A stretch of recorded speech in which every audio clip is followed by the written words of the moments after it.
விருப்பங்கள் மாறுகிறது. அதாவது தேவனுக்கேற்ற செயல்களை செய்ய வேண்டும், தேவனுக்குள் நடக்க வேண்டும். பாருங்கள், விருப்பங்களே மாறுகிறது. விருப்பங்கள் எப்படி மாறுகிறது? யாக்கோபு 2:18 சொல்லப்பட்டிருக்கிறது. அவன் தன் விசுவாசத்தை கிரியைகளை காண்பிக்கிறான். விருப்பங்கள் மாறுகிறது. முதலாவது, it takes to heaven, it takes to holiness. மூன்றாவது, it takes to harvest. ஒரு மிகப்பெரிய அறுவடைக்கு நேராய் அவனை கொண்டு போவது என்ன தெரியுமா? ஒரு பாரம், ஒரு உந்துதல். sharing the gospel with others.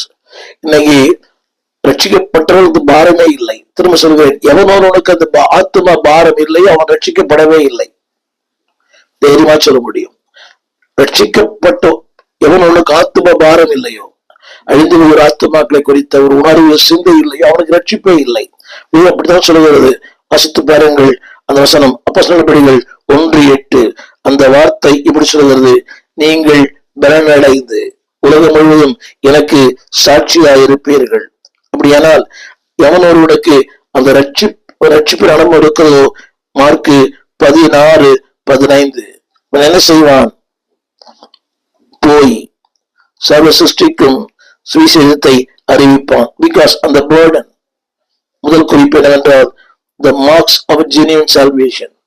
ரட்சிக்கப்பட்டவருடைய அடையாளங்கள் ஆத்ம பாரம், ஆத்ம தரிசனம், அழிந்து போகிற மக்களை குறித்த ஒரு உணர்வு. இதான் அப்போஸ் 1:8 வாசிக்கிறோம்.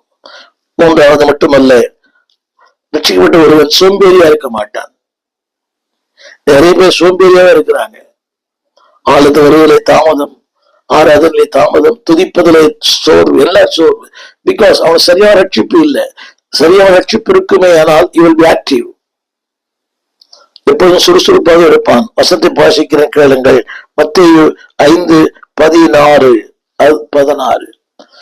சொல்லுகிறது, மனுஷர் நற்கிரியைகளை கண்டு. அப்படியானால் ரட்சிக்கப்பட்ட மனிதனுக்குள்ளே நல்ல கிரியைகள் வெளிப்படும். எனக்கு அது இல்லையே. திருச்சபையின் பொதுவா இருக்கிறேன், குடும்பங்களை பார்க்கிறேன், ரட்சிப்பிலே நற்கிரியைகள் வெளிப்படுவதே இல்லை.